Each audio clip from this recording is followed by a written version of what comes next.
right. Thank you, Stephanie. Thank you, Coach. Parkland moving on to the area round. They're going to face the winner of Fort Worth and Southwest, as well as Canyon Randall. So we're going to have those matchups a little bit later for you in the show. But let's jump to Class 6A. Eastlake playing their first season with the big boys, and they did not disappoint this regular season, going a perfect 6-0.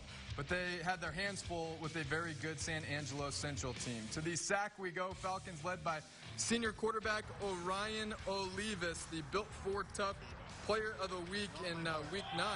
First quarter action, though, it's going to be the Falcons running the football. Elijah Uribe, a 40-yard touchdown run. That put the Falcons up 14-7. After the Bobcats tied it, it's Olivas. He's going to be picked off here, though, by Ty Casey. Good-looking interception there, and that's going to set up this. Malachi Brown to Weston Hill over the middle. And he's going to scoot his way into the end zone. That puts San Angelo Central up 21-14 after the first quarter. Second quarter, Olivas over the middle to Matt Jones.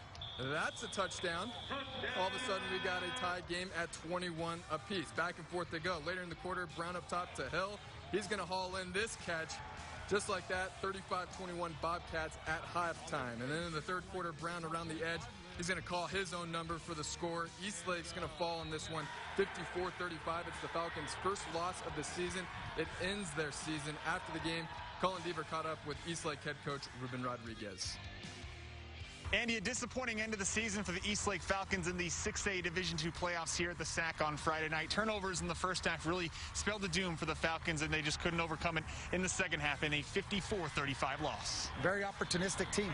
We came out the way we wanted to. We just couldn't keep the intensity going. We threw a pick. It kind of set us back a little bit, and we answered back, and been a heck of a ride. I'm not going to blame anybody. It is what it is. It's part of life, and just looking forward for another opportunity next season. Joined now by our 9 overtime analyst, Ed Stansbury. Ed, we took in this game together tonight. Really a huge difference on the field, at least in our eyes.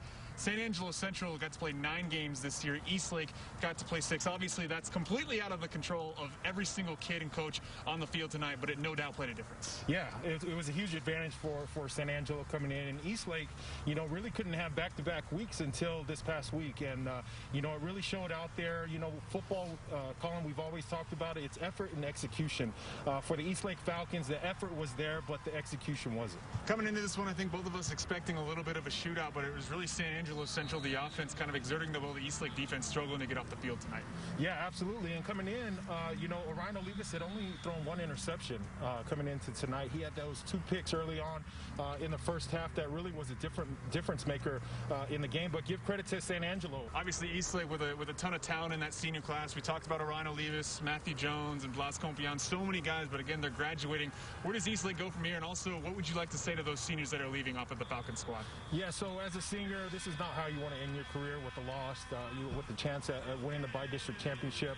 We've talked about Orion Olivas, Blas Compion, Matt Jones. Matt Jones coming back from an injury, had surgery a few weeks ago, so it was good to see him back on the field. Unfortunate they couldn't get the win. And for Coach Ruben Rodriguez and the Eastlake Falcons, it's time for them to reload. Falcons have always been tough. No matter who is the head coach, be it J.J. Calderon or Ruben Rodriguez, right now we expect them to reload for 2021. But a tough and disappointing loss in the bi-district round here at the SAC tonight. For Ed Stansbury, I'm Colin Deaver. Andy, back to you.